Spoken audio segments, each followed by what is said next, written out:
জানিয়ে দিব এই মুহূর্তে পাওয়া সর্বশেষ বাংলা সংবাদ। শুরুতেই শিরোনাম। শুরুতেই জানিয়ে দিব শেখ হাসিনা আবারও রাজনীতিতে সক্রিয় হওয়ার ইঙ্গিত। জানাবো বাংলাদেশের রাজনীতির ধারা পাল্টে দিতে চায় জামায়াত। এরপরেই জানাবো নির্বাচনে ফিরতে পারবে না আওয়ামী লীগ, প্রেস সচিবের মন্তব্য। জানাবো 4 দফা দাবিতে ম্যাটস শিক্ষার্থীদের শাহবাগ মোড় অবরোধ। এবং সর্বশেষ জানিয়ে দিব জাতীয় পার্টির সঙ্গে বৈষম্য শুরু হয়েছে, জিএম কাদেরের মন্তব্য। শুনছিলেন সংবাদ শিরোনাম, এবারে বিস্তারিত। তবে তার আগে প্রতিদিনের আপডেট বাংলা সংবাদ সবার আগে পেতে ভিডিওটিতে একটি লাইক দিয়ে চ্যানেলটি সাবস্ক্রাইব করার অনুরোধ রইল।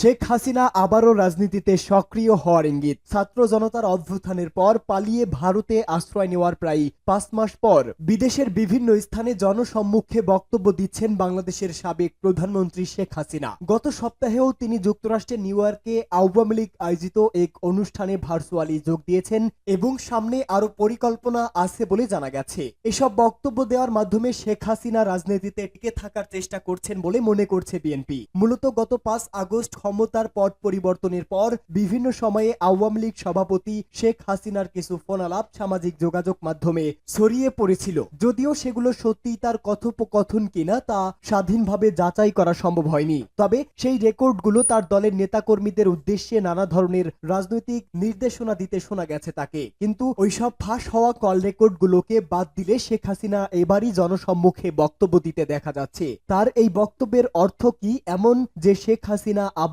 রাজনীতিতে সক্রিয় হচ্ছেন? বাংলাদেশ ও ভারতের মাঝে বর্তমান যে ধরনের টানাপোড়েনমূলক সম্পর্ক চলছে, এর মাঝে হঠাৎ করে শেখ হাসিনার সরাসরি বক্তব্যে অনেকেই মনে করছেন যে শেখ হাসিনা কিংবা আওয়ামী লীগ বিরতি ভেঙে ফের রাজনীতিতে সক্রিয় হচ্ছে। যদিও আওয়ামী লীগের নেতা খালিদ মাহমুদ চৌধুরী বলেন, আওয়ামী লীগ বরাবর রাজনীতিতে আছে, তার নতুন করে ফিরে আসার কিছুই নেই। নিউ ইয়র্কে শেখ হাসিনা তার বক্তব্যে যেসব দাবি করেছেন সেসবের অন্যতম ছিল বাংলাদেশে সংখ্যালঘুদের উপর নিপীড়ন চলছে এবং তিনি ও তার বোন শেখ রেহানাকে খুন করার চক্রান্ত করা হয়েছিল। শেখ হাসিনা যা যা বলেছেন তা দেশের স্বার্থে বলেছেন।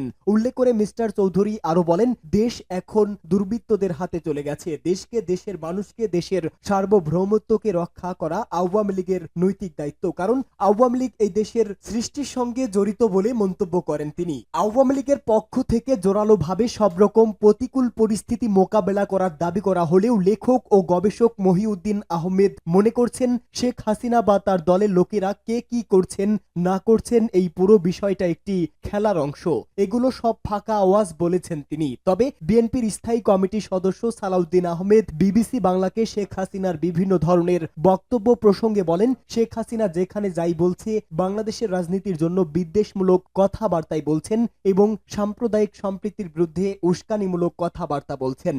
বাংলাদেশের রাজনীতির ধারা পাল্টে দিতে চায় জামায়াত ইসলাম, মোয়াজ্জেম হোসেন হেলাল। জামায়াত ইসলামের কেন্দ্রীয় সহকারী secretary general advocate Moazzem Hossain Helal বলেছেন, বাংলাদেশের রাজনীতির ধারা পাল্টে দিতে চায় জামায়াত। জামায়াতে অনেক দেশের সেবক তৈরি হয়েছে। দেশ ও জাতির জন্য কর্মীদের প্রস্তুত করতে আমিরে জামাত ডাক্তার শফিকুর রহমান বরিশালে গিয়েছিলেন। এছাড়া মাঠে রাজনৈতিকভাবে কিভাবে কাজ করতে হবে সেই নির্দেশনাও দিয়েছেন তিনি। অ্যাডভোকেট মোয়াজ্জেম হোসেন হেলাল বলেন, বিভিন্ন পরিস্থিতির কারণে জাতির সামনে নিজেদের কথা ও কর্মকাণ্ড তুলে ধরতে পারেনি জামায়াতে ইসলামী। তবে পরিবর্তিত এই পরিস্থিতিতে নিজেদের তুলে ধরতে কাজ করছে জামায়াত ইসলাম। সবার সামনে নিজেদের তুলে ধরতেই বরিশালে গেছেন আমিরে জামাত ডাক্তার শফিকুর রহমান। এদিকে মতবিনিময় সভায় বরিশাল মহানগর জামায়াতের আমির জহিরুদ্দিন মোহাম্মদ বাবর বলেন, বরিশাল জেলা ও মহানগরের মানুষকে আওয়ামী ফ্যাসিবাদী সরকারের হাত থেকে রেহাই পেতে হলে সতর্ক থাকতে হবে, কেননা ওই স্বৈরাচার ভারতে বসে ষড়যন্ত্র আটছে।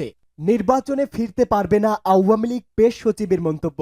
আগামী নির্বাচনে আওয়ামী লীগ অংশগ্রহণ করার গুঞ্জন থাকলেও দলটি ফিরতে পারবে না বলে জানিয়েছেন অন্তর্বর্তী সরকারের প্রধান উপদেষ্টা প্রেস সচিব শফিকুল আলম। তার নিজের ফেসবুক প্রোফাইলে এক পোস্টে ওই বার্তা দেন তিনি। ফেসবুক পোস্টে উল্লেখ করেন, গণহত্যা সমর্থনকারী আওয়ামী লীগের সমর্থকেরা বিভ্রান্তিতে আছেন যে দেশ নির্বাচনের দিকে ফিরে গেলে তারা রাজনৈতিক প্রক্রিয়ায় ফিরতে পারবেন কিনা। কিন্তু মানবতা বিরোধী অপরাধের দায় স্বীকার না করলে করলে এবং খুন ও গুমের সঙ্গে জড়িত ব্যক্তিদের নির্মূল না করা পর্যন্ত এটি সম্ভব হবে না। পাশাপাশি 2009 থেকে 2024 সালের মধ্যে সংগঠিত গণহত্যাকাণ্ড এবং মানবতা বিরোধী অপরাধের কারণে মানবাধিকার লঙ্ঘনের সঙ্গে জড়িত আওয়ামী লীগের সদস্য এবং এর সহযোগীদের বিচার করতে হবে। সাম্প্রতিক মাসগুলোতে বিভিন্ন বিদেশি কূটনৈতিক এবং কর্মকর্তাদের সঙ্গে সাক্ষাৎ হয়েছে জানিয়ে তিনি আরো লিখেছেন, তারা খুব কমই সমঝোতার বিষয়ে আহ্বান জানিয়েছেন। তারা বুঝতে পেরেছেন যে অপরাধীরা যদি তাদের অপরাধ স্বীকার না করে তাহলে কিভাবে সমঝোতার আহ্বান জানানো যায়, বরং তারা সংস্কার এবং দেশের প্রতিষ্ঠানগুলোকে ঠিক করার বিষয়ে বেশি সমর্থন জানিয়েছেন। বছর বছর আওয়ামী লীগের সমর্থকরা 1974 সালের দুর্ভিক্ষ রক্ষা বাহিনীর হত্যাকাণ্ড এবং শেখ মুজিবের একদলীয় শাসনের স্মৃতি মুছে ফেলতে চেষ্টা চালিয়েছে বলেও স্ট্যাটাসে অভিযোগ করেন শফিকুল আলম।